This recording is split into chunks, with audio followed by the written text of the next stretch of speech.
Hello everyone, Jordo here. Just getting done with the Bruins game. I got a little Bulls throwback crew neck on from back in the day. Whatever. Still a Celtics fan. I want to hear all the hate. I get hate on the hats and whatever, but that got White Sox hat on today. Doesn't mean I'm a fan of the White Sox. It just matched the outfit, so that's what I'm wearing. But listen, you can't wear Boston clothes all the time. You know what I'm saying? Sometimes you gotta switch it up, get a little bit of style. But just getting done with the Bruins game. 4-1. All in all, very disappointing. I don't feel like they played bad a lot of the game today. But again, we dive in and we get sucked into the issue. They just want to sit back. I got some friends I played hockey with from Buffalo, and I put the game on about 4 minutes after puck drop, and it was already 1-0. Disappointing to tune into that. But when the game had started, I had a couple of my Buffalo friends like, "Hey, bro, you might want to get tuned in. Making sure I'm home watching the game. You might want to get tuned in. The Bruins are looking good." See the message, I hop on. I'm like, "Yeah, bro, it's already 1-0. Haha." And they're like, "No, bro, you guys looked really good the first couple minutes, and then I don't know, we just scored, and now it's like they're dead." They get into the habits of sitting back and welcoming pressure and just playing very boring, slow hockey, and just it's never gonna work. That's not gonna win playoff series, and that's why we lose. Um, Feels like we get dominated. Feels like we had a lot of trouble scoring in this series. Like I do know we had some games with 4 and 3 goals and all of that, and that's fantastic. But like I think this is the one goal, one. Yeah, it just, you know what? We had a lot of good chances today. Pasta, I feel so bad for Pasta because he set from behind the net 4 to 6 in that range, closer to 6, maybe even 7 or 8. Um, Quick little, especially in the first two periods, little passes to the very low slot, point blank on the tape, and just nothing went in. That kid is the kid in Buffalo is a good goalie, but you're in the NHL, like you're in that close, and you got a puck on your tape. You need to hit that shot. You know what I'm saying? Like, just disappointing. I feel bad for Pasta. He's a superstar, and there's just nobody that good around him. I like a lot of the guys on this team. I like Zaka. I like Lindholm. I like the decor. I've also have been hard on the decor. I don't have a problem with them. I think the way the game is, you need faster defensemen. You can't have six guys that aren't that fast. Um, I do like Lindholm and McAvoy, and I like the decor. I think Peake's a good little player. My issue with the team is there's not enough firepower. There's just a lot of get it doners, right? I don't know how else to word that. There's a lot of good players. There's not many great players, right? There's guys that play really hard and really love the sport and they're solid players, but there's not many guys that can take over a game on this team. I think the only reason we had a chance in this series was Pasta was hot early, and Swayman down the stretch of a lot of these games kept us in. All of our wins in this series, I would attribute to him, and even that breakdown in Game One, not really on him. We just I said I called it with 10 minutes left in the third of that first game. We were up, and I said we're gonna lose this game, and everybody's sitting there. What are you talking about? We're fine. I was like, no, bro. Like we're just sitting on the lead. Everything's just out of the zone, into their zone. Get rid of it and let them deal with it and see if they can beat us. And that was, that was kind of the story of the whole series. Like we just didn't really ever want to get on the front foot. We were kind of playing off the back foot. It's almost like we've been watching Man United or something. We just want to play in the counterattack and hope it gets us some wins. That's not how you can play hockey. Too much can happen in that sport. Um, all in all, didn't expect the team to make the playoffs, to be honest, when the season started. So making the playoffs was a bonus. Got some extra hockey to watch out of the Bruins. Got some work to do. Got some young guys to phase into the team next season. We need some big free agency signings. It doesn't have to be a superstar. I think we do need to get one, and then some pretty good players. We need to spend some money. And that means we have to move some money. Move some money. Um, yeah, real quick. Shots were even. We out hit them. Dominated on the faceoff dot, which we've been good at, but just not able to get the puck in the net. And that was a story with a lot of the series, was just not being able to capitalize on our opportunities, which you have to do in the playoffs because there aren't as many as you'd think. We had a couple breakaways and good chances that we didn't capitalize on. They did. Um, but all in all, I'm looking forward to the offseason. I'm looking forward to next Bruins season. I love hockey, love the Bruins. And it was a surprise to make the playoffs, right? So cool. Congrats to Buffalo. Long awaited and well deserved series win. I hope they make a little bit of a run. I don't think anybody's beating Carolina. They are too fast. They are too physical. They're just a very scary hockey team to watch. Tampa beat Montreal. Let's hope Montreal loses in seven. My washing machine sounds like it's gonna blow up off the wall. I don't know if you guys can hear that, so I'm sorry. But let's go into the Celtics game. Game 7 coming up. Didn't think we would get here. I really didn't foresee it. But what was I thinking? I've been a Celtics fan for long enough to know. Like I've been a Celtics fan for long enough to know if the three ball don't fall, we lose, right? And again, I mean, 2 for 6, 3 for 6, 2 for 6, 1 for 5, 1 for 8, 1 for 3, 0 for 2, 12 for 41 from three. We took 86 shots. Almost 50% of our shots were three balls, and we made 20. I'm not doing the math. 29%. So 50% of our shots we shot under 30%. Not gonna win a basketball game that way. Um, Again, same problem as the last game, and I really don't. I'm not going to get too much into it because we're just going to have to wait and see what happens in Game 7. We need to get to the paint. We need to. We have a big body in Keita. Work him off of a pick and roll. Pick, drive, put up the shot. He'll get the rebound, or throw him a lob, or throw him something. Let him jam it down. Give it to him. Let him kick out. We got to do more ball movement. It's a lot of ISO ball. It's boring. When it's not working, it's boring. When it's working, it's exciting, but it's very risky basketball. And I will say when we're on, we're the best team in the league. No one beats us when we're shooting our threes. But when we're not shooting our threes, anybody can beat us any night very easily. We're actually probably the underdogs if we're shooting bad from three. And it's fine here and there, but when this becomes a recurring problem over the years, and every year you can identify, oh, we're not shooting threes, that's why we're losing. I didn't even get I had practice, hockey coach, so I didn't get to watch Game 6. I was at the rink. I saw we lost, and I already knew we shot bad from three. I didn't even have to go look or watch or see the stats. I literally was like, yeah, we had a bad shooting game again, didn't we? Pulled up the stats, 12 for 41. I mean, you just shouldn't. It just shouldn't be that way. At some point, there has to be an adjustment, whether that's going into halftime or going to the halftime and making aware, hey, we're struggling from three. Let's keep at it a little bit, but we're gonna have to make a game plan change. But to just to live and die by the three is foolish. Everybody has off nights, unfortunately. Hello? And I was looking at the door. Someone came in my house. Anyways, yeah. So live and die by the three is not going to work. People have off nights, and if your whole team's off, you're going to lose, right? And nobody, there's not many people. You're having a great game if you shoot 50% from three. You can shoot 50% from the field very easily if you're good at layups and dunks and getting open. We need to rely on higher shooting percentage chances when we're in struggling games. We lost by 13. They made one less three, but they took 8 less threes than us. They took 3 more shots. That right there is about the difference. All the threes, the difference between our threes made in the three, or our three total, the threes they took, it's about 8. The shot difference is 3. That's 11. That's about the difference in the game was those extra 2-pointers that they converted on, right? And that sounds crazy, and that's literally what it is. 2-pointers are easy buckets. Not all of them, but also, how often do you get fouled for threes? You get bailed out. They went 17 for 19 at the line. We went 9 for 16. That's also a difference. That's 8 points. We don't get to the line because we don't get physical. We don't shoot good in the line. We don't shoot good. We're not shooting good at the free throw line because we're not getting to the line enough to keep people hot. That's how it is. And it's just frustrating year in and year out to have this conversation about the threes. And when it's working, it's working. We won a championship shooting threes.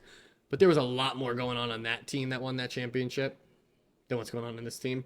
And I don't think we talk about the the impact that Holiday and Porzingis had with stretching the floor, and Holiday got his ass in the paint. The defensive presence, we are missing that.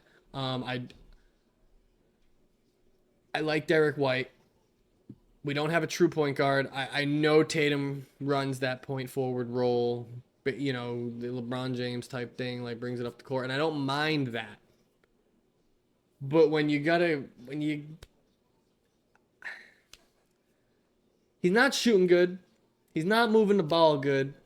All he's there to do is play defense. He did shoot 50%. He did shoot 3 for 6, but how useful is that when the rest of the team's not shooting? 3 for 6 from three, 3 for 8 from the field. So he's not creating anything. 1 rebound, 1 assist, 3 steals. That's what he's meant to do. He's meant to go out there and try to lock up whatever. But if he's locking up Maxey, he's not doing a good job. And Edgecombe's been doing good. George the whole Sixers team starting lineup had a good team. They have no bench depth. Their bench had 6 points and we lost. So their starters scored 100. Our starters scored 20, 28 plus 9, 37 plus 8. 55 points our starters scored. Their starters scored 100. And I know we do have our bench.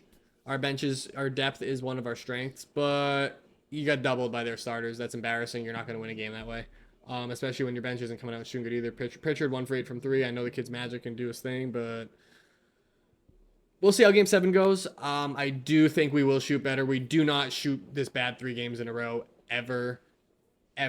So I'm hoping we can get back closer up to, the 42 to 45% 3-point shooting range as a team. Sorry. 32 to 37% three. I just had a brain. I don't even know where those numbers just came from. But 32 to 37% 3-point percentage would be good. Pushing 40 would be great. Got to make more threes though, because let's see, they got total field goals made on here anywhere is what I was trying to find, but I don't see it. Okay, right here. So they made 39 field goals. And 11 threes. Wait. My brain's not working. I'm a little tired today, so you got to bear with me. Yeah, so they made 39 field goals, 11 threes. We made 36 field goals, 12 threes. So a third of our buckets were threes. Less than a third of them were twos for the 76ers. And we shot worse for them from 3. So we lose, right? Just statistically, we lose. That's just how that math works. I just don't really want to get into it. I don't have anything to critique. I think the whole team is good players. I think it's a philosophy thing. I don't think it's Tatum. I don't think it's Brown or Pritchard or Derek White. I think it's a coaching staff issue. I don't think the coaches are bad, but I don't think they have a plan B. It's just plan A, and plan A don't work. Keep trying. Stupid. Game 7, I am excited for. Joel Embiid's going to be fired up. He said he's tired of losing to us. He's been playing against us a long time, and they got a chance to do something special. They absolutely do with a special team in Philly. But this Celtics team Jason Tatum has missed a Game 7 already, right? Like, he's got the most points ever in Game 7s. He's not even 30. So, big moments, big players playing big moments, right? And this is Jason Tatum, Jaylen Brown, time to step up. Peyton Pritchard's a big moment player. Might not play the big minutes, plays the big moments. You know what I mean? Derek White, really need him to step up defensively. The 3 steals and whatever is good, but he's got to really pocket. He's got to get some people in his pocket, do a better job switching. I need to see Kate to getting big and mean in the paint. I need to see him making Maxey hurt. You don't gotta hurt him purposely, but make him feel your contests, right? Get big and strong with him. Make him really feel himself getting to the line. I think that'll help. I don't got much to report on the Patriots. They did bring in some, I think we're at 10 now for undrafted free agents. We're bringing in OTAs. I don't want to get into all these projections and all that. I'm not a stats nerd. I said this. I'm not going to go look up a million stats. I'll talk about the important stats, game stats and stuff. But I'm not going to go up these kids' college stats and try to analyze if they're a good player or they're not. I'm not an NFL scout. I'm not an NFL coach. Once OTAs get going, once some film gets leaked, I'll talk about guys that look good. I'll keep an eye on the rumor mill, see who's getting some buzz. We're already forgetting how much buzz Efton Chisholm had last season, and he fizzled out pretty quick with just people not talking about him anymore. So I just don't waste my time talking about that. I still think Chisholm's a good wide receiver, and depending on who goes in the A.J. Brown trade, I think it's either going to be Butte or Demario Douglas. One of them is going to go to Philly. And I still could see it. The Celtics, the Patriots probably want it to be Butte because he profiles in A.J. Brown's spot. And actually, I could see the Eagles being okay with Butte because Lemon is profiled more as like a slot. He's just a smaller body guy. So maybe they do, they want to use Devontae as the big guy, stretch the field with Butte and toss Lemon in the slot. But or maybe they don't. Maybe they want a slot guy and that'd be Pop. But I think that Chisholm will get some more chances this year to do something. Mario Douglas is good, but I don't think he's anything special. I don't think he has a position locked in, especially with the way Drake May plays. He seems to want to run instead of make the short pass, which is fine. Ends up with more yards usually, anyways. Not that he ignores short passes, but he just doesn't seem to like those 2 yard check down slants, stuff like that. And if he does, he's usually going to look for Hunter Henry. That's his guy, right? So that or Travion Henderson. There's going to be a lot of different. We're going to see a lot of different scheme this year. And if God forbid, if something happens to Mike Vrabel, I don't know what we're going to expect with this team. I know he's not the offensive guy, but things could the whole coaching room could shift, and I don't. Who knows? So let's just pray to keep Vrabel McDaniels around. Red Sox news. This is something I wanted to get into a little bit. The whole I don't know if you guys have heard of Driveline. It's basically I'm not I've read up on it. I can't figure out if it's a technology that a company owns or if it's the company's name. But basically, it's a stat driven analytical baseball training group. I guess we'd say I'm going to assume it's like an app that teams buy, and they use the app through a company. But essentially, what it does is it focuses on statistics and analytics in baseball and trains the players to play that way. I like it to a point. I think analytics and statistics, we're in a modern era, are a very modern way to take advantage of the game. One of the biggest rumors is that Breslow is really trying to enforce the players pulling the ball off the bat. Um, I don't like that. I think players naturally have a certain way they hit the ball in a certain direction. Some are push, some are pull, some just crank the ball wherever it goes. Some guys are just can control the contact. I don't like forcing players to hit a certain way. I think that is where it starts to become a problem, and that might be the reason we've been struggling.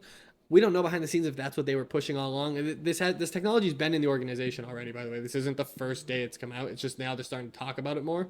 Breslow openly spoke about it, and the real problem for me is you just fired your whole coaching staff. Cora is one of the best skippers in baseball. I wouldn't be surprised if Driveline is the problem. I don't know why my camera is so blurry right now, so I apologize for that. But it is what it is. It's just one of those nights, I guess. It seems to not want to be able to get in focus. A little bit better. But yeah, I just analytics in baseball was cute for Moneyball the movie, and like it works. Like oh shifts and whatever. I think shifts are bad for baseball too. Just let the guys hit the ball and make plays. But it is what it is. Stealing. There's a lot of analytics getting into in baseball. When to throw pitches where, what people wait for, all of that. But I don't like using stats and analytics to program a player to hit to higher percentage plays because you got to strike out more. If you're swinging uncomfortable, if you're trying to time it, see ball, hit ball, baby. You know what I'm saying? See ball, hit ball. That's how I play baseball. If I there were times I hit doubles. I was a good center fielder growing up, and there were times that I was swinging something up here just because I saw it and it just felt juicy. It'd go right up second base, and I'd be on second base. I'd be double. It'd split them and go up. Center field would be playing deep. I was a pretty good hitter. I was fast. Not MLB good, but I was good for my league. I was an all-star every year and all that. But just hit see ball, hit ball. We're MLB pros. Let's work on our swing. Let's work on hitting the ball. Let's not get our guys at the plate not only now worrying about pitch counts and reading pitches, but now they're trying to figure out when to swing because they want to pull the ball. Fuck that. This guy wants to push the ball and he's batting 285, 300. Let him push the ball. I don't give a shit. I understand that Fenway is a hitter's ballpark and we want to get down to the pesky pole and all that, but we've never had a problem doing that before. Drive line, whatever, drive line, yeah, drive line, and we're not gonna have a problem now. Just go sign, make some front office competency moves and go sign some guys that tend to hit that way. Am I crazy? You want a pull hitter? Go sign a pull hitter. Don't make a push hitter into a pull hitter. And don't you dare fuck Roman Anthony's career up because you want to try to make him a pull hitter. Absolutely not. Drive line is going to be a problem. To a point, I understand it. Like I said, why is my camera so blurry? It's pissing me off. But to a point, I understand the statistics and analytics. But don't you dare ruin my boy Roman Anthony's career before it started because you want to make him pull the ball because you're stubborn. Like I can't do that. Yeah. So Celtics game 7 coming up. Excited for that. Really confident we can pull it out. Tatum's the best game 7 scorer of all time already. Not even 30 yet. Bruins do go out to Buffalo. I never felt like we should have been a playoff team to begin with, so it was great to battle for what we did for 6 games. Patriots going to be going into OTAs here in a little while, and we'll get more into the Patriot stuff as the season kicks off. We're getting out of the draft, and I think we're all waiting for June, July, whenever that rumored deadline is for the AJ Brown trade. So I think we're all waiting for that. We're all waiting for an outcome to this whole Vrabel situation. So we got some news we're sitting on, but there's not much to talk about right now. It's just the back end. It's the backroom stuff, right? We're dealing with the stuff and getting the team set up and just trying to get a game plan and blah blah blah blah. So nothing important to talk about right now. I will be live Patriots news when it comes out and all that. Red Sox. I mean, again, I'm not happy with the whole drive line stuff. I don't like that there's literal players in the dugout that aren't in for it, but yet they're like pushing it. I think you're a professional athlete. You should be able to develop yourself how you want to a point. You got there on your own. You don't need these guys to change your swing when your swing might feel fine. Even if the boys are struggling hitting, that happens. People were talking about Roman Anthony being he might be a bust. He's batting really bad this year. Aaron Judge was batting like a 122 until I don't remember what month it was last year, and he ended up winning MVP. So, or was that 2 years ago? I can't remember. Again, baseball is the bottom of the thing. I know Red Sox, right? Baseball, the rest of baseball, it's kind of like I might be off a little bit on some of that stuff. That did happen. I just don't remember if it was last year or the year before.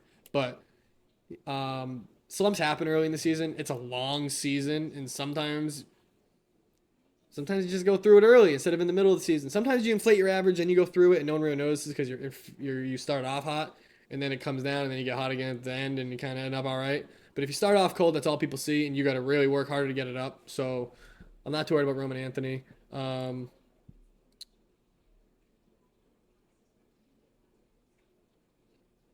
Jake Bennett was recalled from AAA and is starting on what tonight?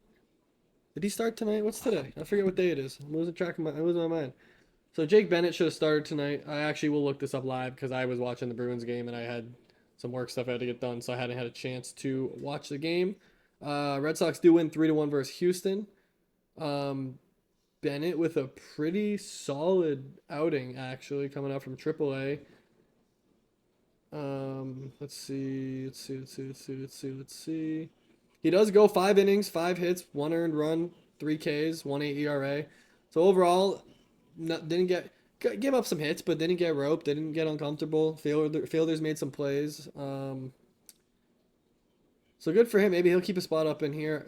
But the thing I do also, since we're going on in this video, I just want to talk again about the Celtics. We are in game 7 mode against Philly.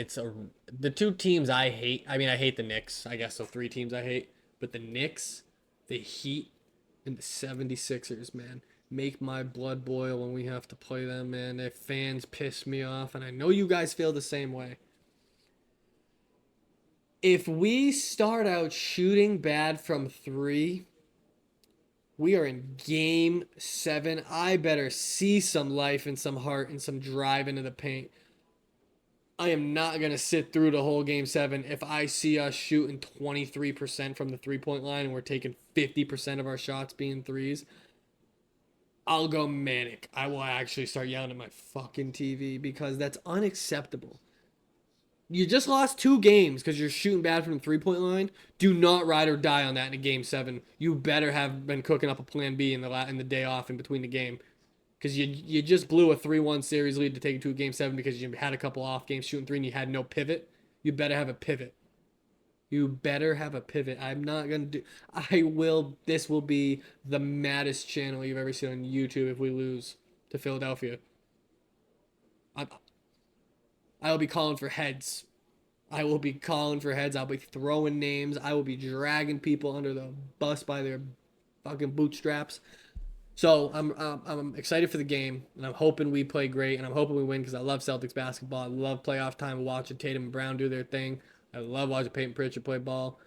Love this team, but I get irritated when we lose because we just don't refuse to make an adjustment when other teams do. So that is all for tonight. I will have a video up after the Celtics. game, and then the videos will if we lose, the videos will slow down for a little bit until we get some more news. If we win, I'll keep going making videos after each game because that's what we do. My dog's about to get rambunctious, so I'm gonna get out of here. Y'all have a good night. Thanks for watching.